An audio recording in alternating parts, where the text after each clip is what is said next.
Here we go, baby. It's week one of the NFL season. The Saints and the Panthers kicking off Sunday afternoon in the Dome. Give me a thumbs up and a hell yeah in the comment if you're ready for the kickoff. I'm Tim. Let's talk Saints. So, tentative, I guess, depth chart came out Tuesday for the Saints, kind of leading into week one.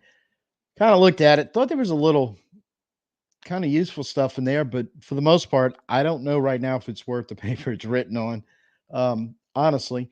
But one thing that struck me, and I don't, it's hard to figure out how relevant this really is. They listed two starting tight ends, Moreau and Hill. So immediately got me to thinking on that. Now they are listing 12 positions because they went ahead and put Prentice down there as a starting fullback, which, neither here nor there, I don't think. I think the first 12 names are the important ones. And I think for the most part, there was not anything we weren't expecting with Olave and Shaheed, one and two receivers, the offensive line, Fawaga, Patrick, McCoy, Ruiz, Penning. Seemed like that was more or less, I don't know if it was carved in stone, but definitely wasn't written in pencil, I don't believe, when practice kicked off this week. Of course, Moreau and Hill, Carr, obviously starting quarterback, Alvin, obviously starting running back. But specifically about the tight ends, because I kind of was looking at that going, it, it's interesting. You got to list Taysom somewhere. Tight end seems to be the best spot to put him. But it's also kind of interesting because he's going to play tight end, obviously. And Clint Kubiak, when he was in Minnesota, his 1 year as offense coordinator, play call in there. I do remember reading he liked to use two tight ends a lot. Um, Specifically, I believe 12 personnel with running back, two tight ends, two wide receivers, which is kind of how the depth chart is um, is lining up there. But because Taysom's so versatile, and we know he's taken snaps at some point, probably every game at running back, fullback, wide receiver, both outside, possibly even in the slot, um, and not to mention likely snaps at quarterback.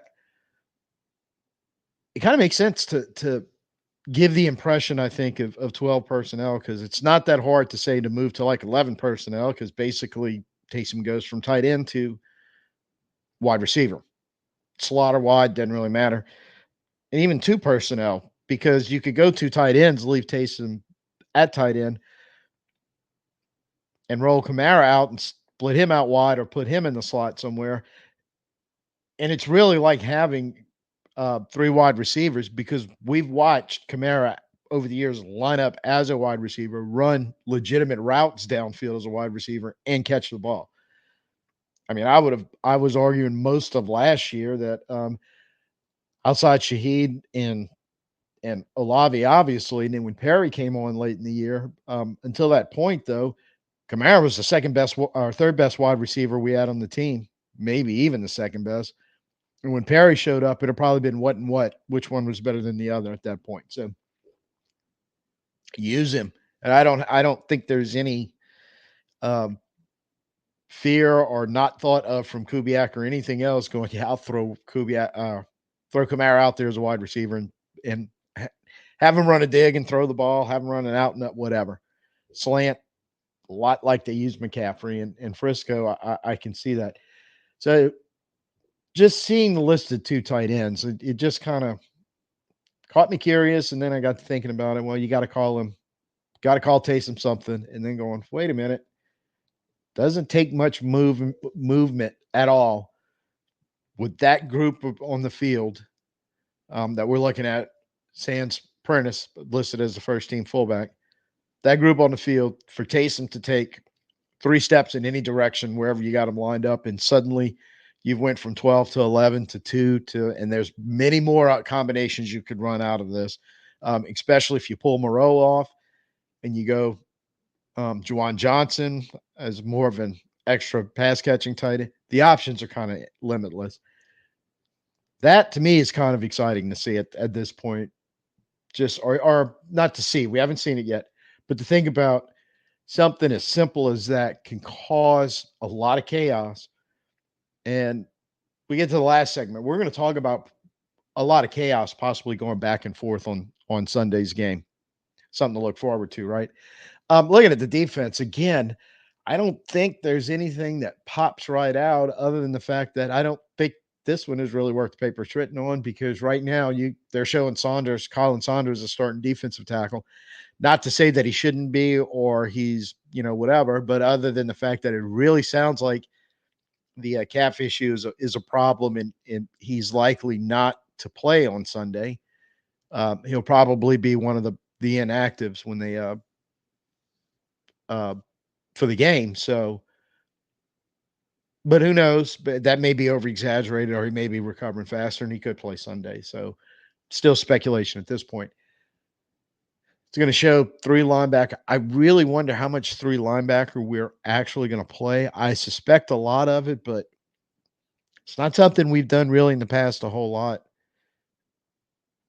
But Willie Gay was brought on to play, so I'm kind of curious to see how that's gonna stack out. And then Howden as a start at strong safety. I don't know if we can read too much into that honestly, because what Harris showing as the backup to Honey Badger, what I'm hoping we see is possibly some three safety sets may sneak in there, but if not, just during the rotation where if Howden and Badger are in there at the same time, or Harris and Badger are in there at the same time. Feel confident where you can kind of get away with possibly going high low. The expectation is Honey Badger is going to play free safety on the back end. Keep saying it. We need to get him around the line of scrimmage because I think that's where he's best and can make the most plays at this stage in his career. Where either way, that they may have misnomer where they can do that shift, get Badger up there where you're okay with Harris or Howden playing the back end. I hope we're at that point. Hard to tell because as far as I could tell, when the ones were running in preseason, it was mostly two high safeties, and I can't imagine we could, but I can't imagine where we're going to play a whole lot of two high safety. I think Dennis Allen likes to go high low whenever he can. So I don't know what we can read into the depth chart. Obviously, is the injury report, and we'll talk about that in just a second. Starts coming out. This is going to change a little bit of who's available, who may be limited throughout practice, through the week in practice. So you're going to be unsure going into Sunday, probably until they get on the field and able to test whatever's bothering them and see if they can actually go or not. One of the things I do like, and I guess the point I'm kind of trying to make through talking tight end and safety on both sides of the ball, it looks like this team on paper, again, and not sure if it's worth the paper it's written on, but they actually have created kind of this versatility at several positions on both sides of the ball where they can kind of move around a little bit in two things. One, the other team won't be able to dictate, at least in week one, by personnel on the field, what they're actually maybe going to line up and try to do, both offensive and defensively. That's refreshing because I think it's been a while, a couple of years since the Saints had that luxury um, of the other team. As soon as they saw the grouping from their sideline, they immediately ran personnel in because they had a pretty good idea of what formation we're going to run and what plays were coming out of it. So it's going to be refreshing to see that change. And I think that's one thing looking at a depth chart like this with some uncertainty in there, but going, hey, but we can move some stuff around and it changes a whole lot of scenarios when a team is preparing for you, especially week one. As film gets out and everything else in the NFL, in a couple weeks down the road, it's going to be more of a predictable pattern. But week one could benefit us slightly, if not greatly. So, talking about the injury report for the practice, it's the first one of the season that the NFL requires teams to list who practiced and under what scenario with a full, limited, whatever, and what the particular injury is. Good news on this is some people like Kool-Aid McKinstry or Rashid Shaheed and a few others who had kind of started coming back at the end of last week and before the holiday, and then earlier this week when they came back, looked to be getting some activity on the field. So like they were close to coming back, and they're so far not even showing up on this that they were full participants today without an issue. So let's hope it stays that way. And there were others. That's just two right off the top of my head. Um, although Pete Werner showing up with a shoulder, but they said practice full. So I guess I don't know why, but okay, he has a shoulder, and but yet it didn't seem to limit him in any way, shape, or form. Willie Gay, we knew, but we didn't know what until they were required to say it. Um, had an undisclosed injury and missed some practice early in the week. Was limited today. Turns out it's a back, and I hate to see that, but hopefully it's nothing serious. But we'll see. Lattimore limited with the hip, very limited with the calf. So he made the roster, and I have talked about the fact that we don't have a lot of backups in the offensive line right now. So they all have to get healthy and be ready to go on Sunday. Even if Saldivari is doing it as a backup, it doesn't matter. We can't have a healthy scratch. I mean, an unhealthy scratch anywhere on offensive line. These guys got to be healthy and ready to go on Sunday.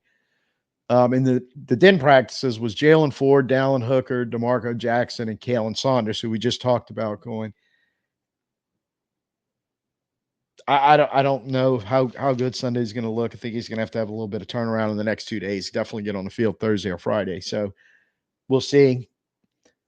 So right away, the depth chart may not mean as much as a lot of people were talking about. And the last thing on this, we'll talk about from the media that were at practice and what they were able to see. Jalen Ford was actually working on the side with a trainer. So hopefully he may get back in the mix soon and be able to get on the field and be available for Sunday.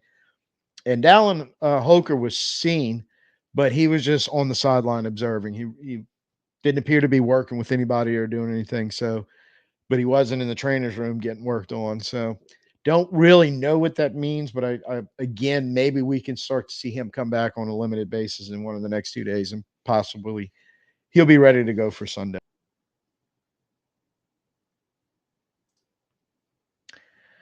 So, got DA's after practice press conference today. And a couple of things I'm going to talk on briefly that he discussed because Friday I'll go more in depth on trying to break down the game and give you my best guess of how we're going to do and what the outcome's going to be. But he mentioned a few things that I will be talking about more on Friday. Um, Specifically, the first game of the season in the NFL is very tough um, to kind of know what's going on because there's a lot of things you haven't seen that the other team could do, or you've seen it, but you haven't seen them do it with the personnel or the play calling or the scheme they're going to be doing it with this time around, or some combination thereof. Leaves a lot of uncertainty. And he let out when he was talking about it. Hey, look, the team that can adjust the best when all this is happening is going to give itself the best chance to succeed. And I'm like, man, you're stealing my thunder because as I've kind of the last few days have been kind of looking at this, going, man, it's really hard to figure out. Look, we were just talking about some of the versatility the Saints can do just by looking at their depth chart. With Carolina, it's no different. And again, in the NFL, sometimes week 1, week 2, you get some crazy stuff happening because a lot of that is unexpected stuff happened and the team didn't just adjust to it well. So we'll see how that plays out. And you know who the key players are, I think, for both teams. We know Derek Carr has to play well. We know Kamara and Taysom have to be on the field touching the ball.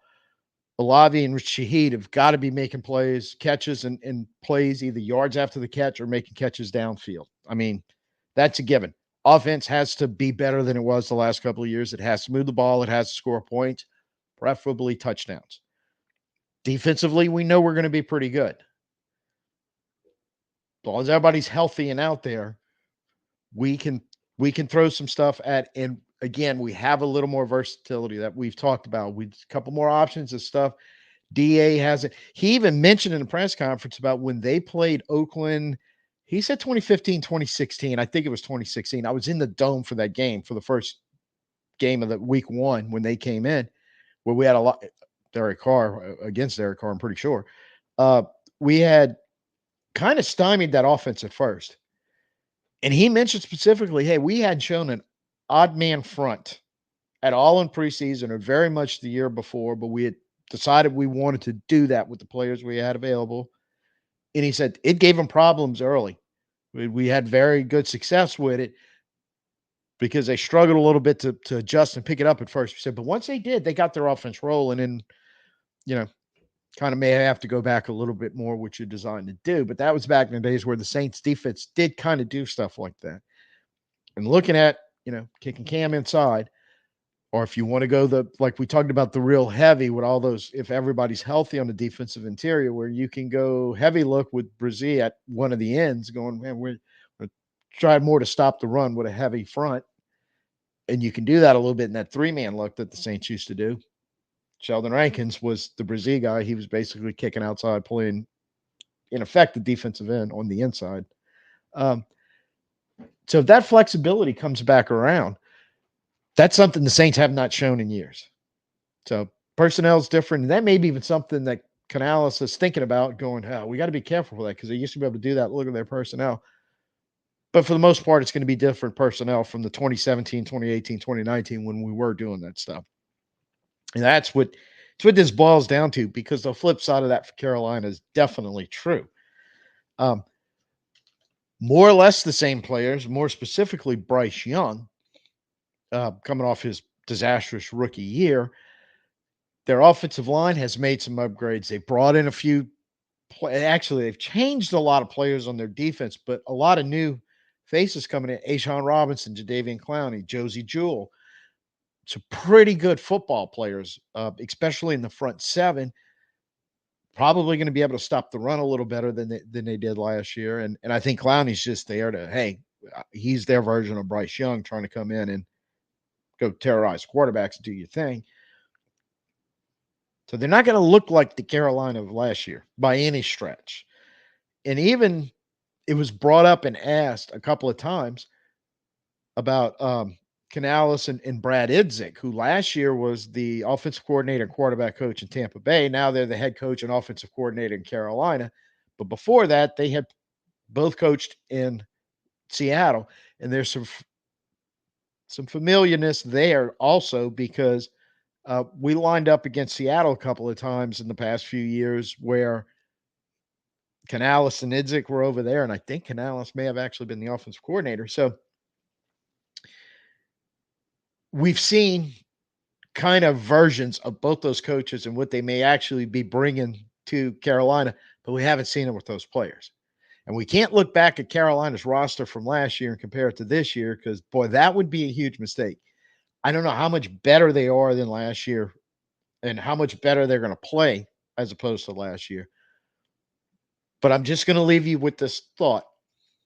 When we played Tampa with Canales as the offensive coordinator and scheming, and Idzik, his quarterback coach, as his right-hand man, we had this feel. It was like, oh, man, Tampa Bay's going to be terrible. We're going to roll them. And it was in the dome, week 5, 6, whenever it was. And they kicked our asses. It was brutal. Never should have happened. But I think there was, got caught a little bit thinking, well, they're going to be as bad as they were, or the media and everybody's expecting them to be. And they had some good football players. Canales made some better, especially Baker Mayfield. And if you think about it, Canales made Geno Smith better when he showed up in Seattle prior to that. So you can't discount the fact that Canales can figure out a way to make Bryce Young better. So it's not a gimme. It's not a layup. And this is just me teasing you for Friday's video where I can go a little more in depth. But I think as Saints fans, we have to recognize that we're not the same team as we were in 2023, for better or worse. Neither is Carolina. And this one can be a little scary because the Saints have to win it, especially if it's at home, if you want to jumpstart and have a good season. The names we mentioned on both sides of the ball, Carr, Kamara, Taysom, yeah, Demario, Honey Badger, Young, those guys, both sides, they have to play well. But it's the other names that we're not expecting or counting on as much as our bigger guys that are supposed to handle all this. Going to have to step up because Carolina is going to be asking on offense. They brought in Deontay Johnson. They drafted the all super athletic tight end Sanders from Texas. He's supposed to be able to make some plays for him out of the tight end position. Miles Sanders, I think, is probably not going to play. I think he's injured, but he's floating around there. Chuba Hubbard, whatever they're going to do. Thielen is still their veteran receiver type guy that, you know, he doesn't seem to age. He seems to still be able to go out there and contribute something to the offense as long as they're able to block people and get him the ball. And as far as blocking, they did do some upgrading on their offensive line. We don't really know. They don't really know. It ought to be an interesting contest. It's going to be a battle of who can adjust, who can figure out with the new players, likely new schemes. And even in the case of, say, the Saints defenses, which pretty much the same coaches and players for the most part there. But the few that they add, it gives them a chance to be a little more versatile and kind of not the same, for lack of a better phrase, in the rut defense we were the last couple of years. Some teams were able to take advantage of at certain times. So, so the only thing we know about the upcoming game is we don't know a lot comparatively because, you know, using Tampa Bay as an example, if this would have been us versus Tampa Bay, pretty much anywhere from like what 2018, 2019, about 2021, it's pretty much the same teams. Not a lot of changes, coaching staff, players, although there were a couple of big ones when Drew and Tom left. But for the most part, it wasn't quite the shift you're seeing Saints versus Carolina opening up week one. So, and I think the uncertainty kind of actually makes it a little more fun, and a little more unnerving. And again, Tampa Bay Saints last year when we played them the first time in the dome is also teaching me don't take anything for granted just yet. Let's let's see new coaching staffs on both offenses how that's gonna particularly play out. As you hopefully have noticed, scrolling by for the last 20 minutes or so while I was talking, uh, Sunday night post game show, Saints versus Panthers. Um, hope you can join us live. Definitely would love for you to join us live, Jason. I'm pretty sure it's going to be there, so we ought to get the full effect of the J Dog, the win or loss. He'll be pumped. He really he's born to do live post game. Trust me. Um, but if you can't, I understand it's going to be a little late. So if you can't quite make it, on the community tab page, pop in. I'm going to put, hey, any questions for Sunday night on the tab? Just pop in the comments down and throw a question pertaining to the game Sunday. So you'll have a chance to at least ask a question and then watch it because it'll be recorded and will show up in the video tabs. You go back Monday if you need to. But we would actually prefer you to join us live if you could. Also, you can send me a tweet or X or whatever it's called now on X/Twitter. Handle is Tim_BNG, black and gold.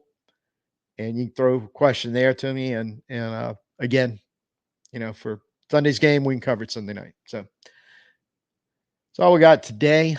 I will see you Friday, and I'm going to try to be able to more the gloss over of what to expect Sunday. Probably have a little better handle on it, especially when you start looking at who's likely not to be available both sides for injuries. And that a lot of times will clear up kind of what you may think you're going to see. For the most part, I can tell you right now, we have to win this game, and I think we should. But we'll talk about it more on Friday. So till then, I'm Tim. Peace out. Who dat?